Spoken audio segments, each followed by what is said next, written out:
আমরা আমাদের মন্ত্রণালয় সংক্রান্ত বিভিন্ন বিষয় নিয়ে ডিসিদের সাথে ডিসি এবং বিভাগীয় কমিশনারদের সাথে আলোচনা করেছি। আপনারা জানেন যে যেহেতু একটা বিশেষ পরিস্থিতি যাচ্ছে, আমাদের স্থানীয় সরকারের বিভিন্ন সংস্থায় দায়িত্ব জনপ্রতিনিধি নেই, সেই দায়িত্বগুলো বিভাগীয় কমিশনার জেলা প্রশাসকদেরকে পালন করতে হচ্ছে। সেই জায়গা থেকে আমাদের তাদের প্রতি নির্দেশনা এবং তাদের যেই সমস্যাগুলো তারা মাঠ পর্যায়ে ফেস করছেন সেগুলো আমরা শুনেছি এবং সেগুলো আমরা অ্যাড্রেস করব। এবং এছাড়াও যুব ক্রীড়া মন্ত্রণালয়ের আপনারা জানেন যে সারা দেশে তারুণ্য উৎসব আয়োজনে জেলা প্রশাসক বিভাগীয় কমিশনাররা গুরুত্বপূর্ণ দায়িত্ব পালন করেছেন। এছাড়াও স্থানীয়ভাবে ক্রীড়াকে প্রমোট করা, সাপোর্ট করা এবং যেহেতু আমাদের ক্রীড়া সংস্থাগুলোর সভাপতির অ্যাডহক কমিটির সভাপতির দায়িত্ব তারা আছেন, সেই জায়গা থেকেও তাদের সাথে আলোচনা হয়েছে।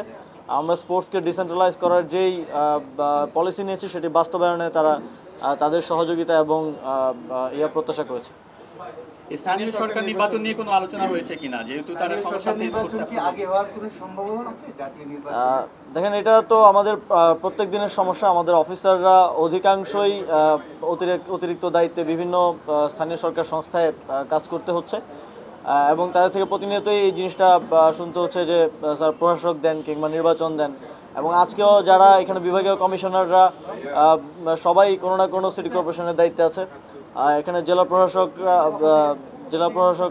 জেলা পরিষদের চেয়ারম্যানের দায়িত্ব তাদেরকে পালন করতে হচ্ছে এবং ফলত যেটা হচ্ছে যে একজন অফিসার যখন 2-3টা দায়িত্ব পালন করতে হচ্ছে, তাকে কোনোটাই আসলে ঠিকভাবে পালন করা একজন মানুষের পক্ষে কঠিন হয়ে দাঁড়ায়। সেই জায়গা থেকে আমি ব্যক্তিগতভাবে মনে করি স্থানীয় সরকার নির্বাচন করার মাধ্যমে সেখানে প্রকৃত জনপ্রতিনিধিদেরকে নিয়ে আসা উচিত। আর আপনারা যে জানেন এই বিষয়ে সর্বশেষ যে ঐকমত্য কমিশনের মিটিং ছিল সেখানেও আলোচনা হয়েছে। এই বিষয়ে আলোচনা এখনও চলমান আছে, চূড়ান্ত কোনো সিদ্ধান্ত সরকারের পক্ষ থেকে হয়নি, তবে খুব দ্রুতই কোনো একটা সিদ্ধান্ত আসবে। হয় জনপ্রতিনিধি নির্বাচন অথবা আমরা প্রশাসক নিয়োগের মাধ্যমে স্থানীয় সরকারের সংস্থাগুলো পরিচালনা করব। মাননীয় উপদেষ্টা, একটা ব্যাপার একটু প্রশ্ন করি, সেটা হলো যে গণঅভ্যুত্থান নিয়ে যদি একটু ভিন্ন বিষয়, আপনাদের নিয়ে বেশ একটা যারা এই শক্তিতে ছিল লেখালেখি চলতেছে, সংবাদপত্র এগুলো নিয়ে সংবাদ হয়েছে এবং এর মধ্যে আবার এও আসছে যে আপনার বাবা এক জায়গায় 10 লাখ টাকাও দিচ্ছে, এরকম ব্যাপারগুলো ফেসবুকে ভেসে বেড়াচ্ছে। তো এই সমস্ত ব্যাপারে আপনার প্রতিক্রিয়া কি বলবেন? দেখুন, গণঅভ্যুত্থানে আমি মনে করি সারা দেশের আপামর জনসাধারণের যে অংশগ্রহণ ছিল সেটাই এই গণঅভ্যুত্থানকে সফল করেছে এবং এখানে অনেক মানুষ যাদের কোনো রাজনৈতিক পরিচয় কিংবা অভিজ্ঞতা এমন কিছু নেই, তারাও এই গণঅভ্যুত্থানে সংগঠকের ভূমিকা পালন করেছে। এবং আমি একবার বলেছিলাম যে গণঅভ্যুত্থানে অন্তত 5 লক্ষ সংগঠক আছে। একটা ঐতিহাসিক সময়ে সৌভাগ্যক্রমেই বলবো যে আমরা একটা বাংলাদেশের জনগণকে রিপ্রেজেন্ট করার, তাদের কথাগুলো বলার, ভয়েস হওয়ার সুযোগ পেয়েছি। এর বেশি কিছুই নয়। আর এর বাইরে আমি মনে করি যে এই গণঅভ্যুত্থান নিয়ে সবার যার যার জায়গা থেকে যাদের অংশগ্রহণ আছে সবারই ইতিহাসটা লেখা রাখা উচিত, যাতে করে আমাদের আগামীর প্রজন্ম জানতে পারে, বুঝতে পারে এবং এই ধরনের ফ্যাসিবাদ যেন বাংলাদেশে আর কখনোই মাথা চাড়া দিয়ে না উঠতে পারে। আমার জায়গা থেকে, ব্যক্তিগত জায়গা থেকে আমি একটা বই লিখেছি, কিছুদিনের মধ্যেই সেটা চলে আসবে, ছোট পরিসরে, যেহেতু এখন দায়িত্বের কারণে আসলে সেই পরিমাণ সময়টা নেই। আর এছাড়া যেটা বললেন যে আমাদের মন্ত্রণালয় থেকে বিভিন্ন মসজিদেই বরাদ্দ দেওয়া হয় এবং উপজেলা পরিষদের বিশেষ বরাদ্দ থেকে একটা মসজিদে বরাদ্দ দেওয়া হয়েছিল, সেটা একটু মিসআন্ডারস্ট্যান্ডিং হয়েছে, ভুল বোঝাবুঝি হয়েছে। আর হ্যাঁ, এই তো। একজন নিজেদের মতো করে লিখে, সেক্ষেত্রে কোনো ধরনের বিশৃঙ্খলা হতে পারে কিনা? দেখেন, আপনি তো মাঠে কাজ করেছেন, গণঅভ্যুত্থানের সময় সংবাদ সংগ্রহ করেছেন, you have your part of the stories. আপনি একভাবে দেখেছেন, আপনি এক জায়গায় ছিলেন, সেখানে তো আমি ছিলাম না। আবার অন্য এক জায়গায় দেখেছে, অন্য এক জায়গায় ফাইট করেছে, সংগঠকের ভূমিকা পালন করেছে। তো সবার যার যার স্টোরিটা লেখা উচিত। এখানে ওভারল্যাপিং হতে পারে, এখানে কিছু জায়গায় হয়তো কনফ্লিক্টও হতে পারে, কিন্তু একজন সাধারণ মানুষ হিসেবে যখন আমরা 10 জনের কথাগুলো বুঝবো, তখন একটা ওভারঅল আইডিয়া আমাদের চলে আসবে যে আসলে কি হয়েছিল। এখনও অনেকগুলো জিনিস আসলে আমি নিজেও হয়তো অনেকগুলো বিষয় জানতে পারিনি, কারণ গণঅভ্যুত্থানের একদম উত্তাল সময়ে 10 দিন আমি ডিসঅ্যাপিয়ারেন্স অবস্থায় ছিলাম। তো সেগুলো আমিও মনে করি যে এই লেখাগুলো আসলে হয়তো আমার জানার জন্য সুবিধা হবে। সেটা কি জাতীয়ভাবে কোনো উদ্যোগ নেওয়া যেতে পারে কিনা?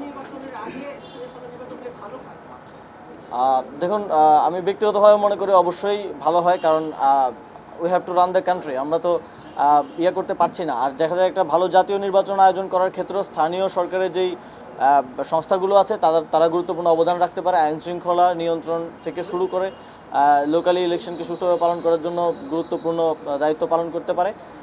কিন্তু আমার ব্যক্তিগত চিন্তা দিয়ে তো আর ডিসিশন হবে না, চূড়ান্ত সিদ্ধান্ত সরকারের পক্ষ থেকে আসবে বলে আশা। আপনারা মনে করছেন যে স্থানীয় সরকার নির্বাচন প্রয়োজন, কেন তাহলে অন্য রাজনৈতিক দলগুলোর উপর ডিপেন্ড করছেন তারা মত দিবে কিনা, এটি আসলে কেন? দেখুন, সবার আগে তো হচ্ছে জনগণ। এখন আমাদের যেটা সবচেয়ে বেশি কমন অভিযোগ আসে সেটা হচ্ছে একটা ওয়ারিশ সনদ, একটা ডেথ সার্টিফিকেট, একটা জন্ম সনদের জন্য গিয়ে ঘুরতে হয়, কিন্তু পাওয়া যাচ্ছে না। পাওয়া না যাওয়াটাও স্বাভাবিক, কারণ আমার অফিসারের তো হচ্ছে তার নিজের দায়িত্ব পালন করতে হচ্ছে, অতিরিক্ত দায়িত্ব হিসেবে সেখানে দায়িত্ব পালন করতে হচ্ছে। পৌরসভাগুলোতে ওয়ার্ড কাউন্সিলর পর্যন্ত নেই, এবং একজন সরকারি কর্মকর্তা যতই হোক একটা ওয়ার্ডের দায়িত্ব আসলে সে ঠিকভাবে পালন করতে পারবে না, কারণ সেখানকার মানুষগুলোকে সে চেনে না, রাস্তাঘাটও চেনে না। তো এই চ্যালেঞ্জগুলো আছে। আমি মনে করি জনগণের কথা বিবেচনা করে জনগণের সেবায় যেন কোনো বিঘ্ন না ঘটে, সেই জন্যই স্থানীয় সরকার নির্বাচনটা হওয়া উচিত। এবং সেক্ষেত্রে আমরা যেহেতু একটি ঐক্যমত্যের ভিত্তিতে এই সরকার পরিচালিত হচ্ছে, এবং এই সরকারের একটা অন্যতম ম্যান্ডেট হচ্ছে সবাইকে সাথে নিয়ে চলা। সেই জায়গা থেকে রাজনৈতিক দলগুলোর সাথেও রাজনৈতিক দলগুলোর ঐক্যমত্যের ব্যাপারটাকে আমরা সম্মান এবং শ্রদ্ধার সাথে দেখছি। সমস্যাগুলো ফেস করতেছেন ডিসিরা, যে মাঠ প্রশাসনে আপনি যে সমস্যাগুলো বললেন, জনসনদ নিয়ে আসা ইত্যাদি সব সমস্যাগুলো, তারা কি বলছেন যে এই সমস্যাগুলো কিভাবে ফেস করছেন, এবং স্থানীয় সরকার নির্বাচনটা তারা চাচ্ছেন কিনা, বা তারা বলছেন কিনা যে যেহেতু জনপ্রতিনিধির শূন্যতাটা তারা কি বলছেন? তারাও সেখানে অতিরিক্ত দায়িত্ব পালন করতে চান না, যেহেতু তাদের নিজেদের দায়িত্ব আসলে হ্যাম্পার্ড হচ্ছে, এবং প্রত্যেক বিভাগীয় কমিশনারই কোনো না কোনো সিটি কর্পোরেশনের দায়িত্বে আছেন। তো সেই জায়গা থেকে তারা জনপ্রতিনিধি কিংবা প্রশাসক পূর্ণ দায়িত্বে নিয়োগের ব্যাপারে আমাদেরকে জানিয়েছেন, এবং তারা তাদের নিজেদের দায়িত্বগুলো আসলে ঠিকভাবে পালন করতে চান। সেই জায়গা থেকে এটা তাদের জন্য কষ্টকর হয়ে যায় যখন একটা city corporation is a very big thing. যখন একটা বিভাগীয় কমিশনারকে একটা বিভাগ পরিচালনা করতে হচ্ছে, একই সাথে একটা সিটি কর্পোরেশন পরিচালনা করতে হচ্ছে, এটা করা টাফ হয়ে যায়। স্থানীয় সরকার নির্বাচনে যদি আওয়ামী লীগের লোকজন অংশগ্রহণ করে, সেক্ষেত্রে আপনাদের অবস্থান কি, অথবা জাতীয় নির্বাচনে আওয়ামী লীগের অংশগ্রহণ নিয়ে আপনাদের ভাবনা কি? আমরা মনে করি যে ধরনের গণহত্যা বাংলাদেশে আওয়ামী লীগ দলীয়ভাবে সংগঠিত করেছে, এবং আপনারা দেখেছেন যে জাতিসংঘের যে মানবাধিকার রিপোর্ট এসেছে, আন্তর্জাতিকভাবে এই গণহত্যা যে আওয়ামী লীগ ঘটিয়েছে তা স্বীকৃত এবং ডকুমেন্টেড। সেই জায়গা থেকে পুরো পৃথিবীতে এরকম গণহত্যাকারী ফ্যাসিস্টদের যেই নজির, আওয়ামী লীগেরও সেরকম অবস্থায় হওয়া উচিত। আমরা তো ইউরোপের দেশগুলোকে ডেমোক্রেসির দিক থেকে অনেক এগিয়ে রাখি বা মডেল হিসেবে দেখি। তো জার্মানিতে ফ্যাসিস্টদের কি হয়েছিল বা ইতালিতে কি হয়েছিল, আমাদের সামনে সেই নজিরগুলো আছে। এবং যেহেতু আন্তর্জাতিকভাবে এই গণহত্যা ডকুমেন্টেডও হয়েছে, সেই জায়গা থেকে আমরা মনে করি দলীয়ভাবে আওয়ামী লীগের এক ধরনের শাস্তি নিশ্চিত হওয়া উচিত। এখন সেটা কোন প্রক্রিয়া হতে পারে, কী ধরনের শাস্তি হতে পারে, এটার ব্যাপারেও সবার মতামত নেওয়া কনসালটেশনের ব্যাপার আছে। আশা করি তারপরে একটা সিদ্ধান্ত সরকার আসবে। স্থানীয় সরকার নির্বাচনে যদি তারা বিক্ষিপ্তভাবে অংশগ্রহণ করে, তাহলে সরকারের অবস্থান কি হবে, এবং সেই ক্ষেত্রে আইন শৃঙ্খলা তো আরো অবনতি ঘটতে পারে? দেখুন, যারা গণহত্যার সাথে জড়িত এবং বিভিন্ন সময়ে বিগত ফ্যাসিবাদের সময়ে জনগণের বিরুদ্ধে বিভিন্ন ধরনের কার্যক্রমে জড়িত ছিল, তাদের অধিকাংশই তো এখন পলাতক অবস্থায় আছে, এবং গণহত্যার সাথে যারা জড়িত তাদের ব্যাপারে মামলা আছে বিধায় তারা পলাতক অথবা জেলখানায় রয়েছে। এবং ইতিমধ্যেই আমাদের মাননীয় উপদেষ্টা নাহিদ ইসলাম বলেছেন যে যারা আওয়ামী লীগ করেছে কিন্তু কোনো প্রকার অন্যায় এবং গণহত্যা কিংবা অপরাধের সাথে যুক্ত নয়, তারা ক্ষমা চেয়ে আবার মেইন স্ট্রিমে স্বাভাবিক অবস্থায় ফিরে আসতে পারে। এবং সেই জায়গা থেকে কেউ যদি নির্বাচন করে তাতেও কোনো বাধা নেই, কিন্তু কেউ যদি কেউ যদি কনভিক্টেড থাকে, এই গণহত্যার সাথে জড়িত থাকে, তাহলে তাকে কোনোভাবেই নির্বাচনে আসতে দেওয়া যাবে না। আচ্ছা, ডিসেম্বরে যখন জাতীয় নির্বাচনে আলোচনা হচ্ছে তখন এর মধ্যে স্থানীয় সরকার নির্বাচন হওয়া উচিত কিনা? আপনি 6 মাস সরকার পরিচালনা করছেন, আপনার অভিজ্ঞতা কি বলে? এখানে ফিজিবিলিটির ব্যাপারও আছে যে আমরা কতটুকু আয়োজন করতে পারবো, এবং এখানে অনেকগুলো একটা নির্বাচন আয়োজনের ক্ষেত্রে অনেকগুলো ব্যাপার আছে। এখানে ইলেকশন কমিশনের প্রস্তুতির বিষয় আছে, এখানে সরকারের আইন শৃঙ্খলার প্রস্তুতির বিষয় আছে, এবং প্রথমত হচ্ছে ডিসিশনটা চূড়ান্ত হওয়ার, সিদ্ধান্তটা চূড়ান্ত হওয়ার একটা প্রক্রিয়া আছে। সিদ্ধান্তটা চূড়ান্ত হলে আশা করি বাকি বিষয়গুলো আমরা সেটা দলীয় প্রতীক হতে পারে কি আসিফ ভাই? পরিষদে যারা আপনারা ছাত্র প্রতিনিধি আছেন তাদের কয়েকজন ওখানে যুক্ত হওয়ার কথা, আপনি সেখানে আছেন কিনা এবং কবে নাগাদ আসলে এটা হচ্ছে? এ বিষয়ে এখনও কোনো চূড়ান্ত সিদ্ধান্ত হয়নি, এবং আমরা ইতিমধ্যেই আমাদের অবস্থান পরিষ্কার করেছি যে যে কেউ, সেটা ছাত্র প্রতিনিধিরা হতে পারে কিংবা অন্য যে কোনো উপদেষ্টা হতে পারে, যদি যেহেতু ডেমোক্রেটিক ট্রানজিশন ঘটানোর একটা গুরু দায়িত্ব এই সরকারের উপর আছে, যে কেউ যদি কোনো রাজনীতির সাথে যুক্ত থাকে তাহলে তার উচিত হবে সরকারের দায়িত্ব থেকে অব্যাহতি নিয়ে সেখানে যুক্ত হওয়া।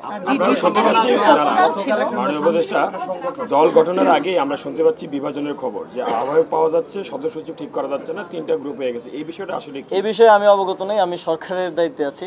এই বিষয়টির সাথে যারা ফরমেশন প্রসেসের সাথে আছে তারা ভালো উত্তর দিতে পারবে। সরকার নির্বাচন তো এতদিন দলীয়ভাবে হতো, তো যদি আপনাদের এরকম কোনো চিন্তা আছে আবার দলীয়ভাবে না করে যে আগে যেভাবে হতো এরকম?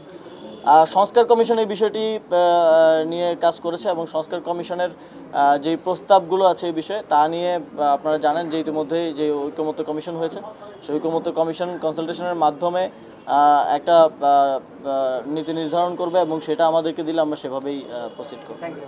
ধন্যবাদ সবাইকে।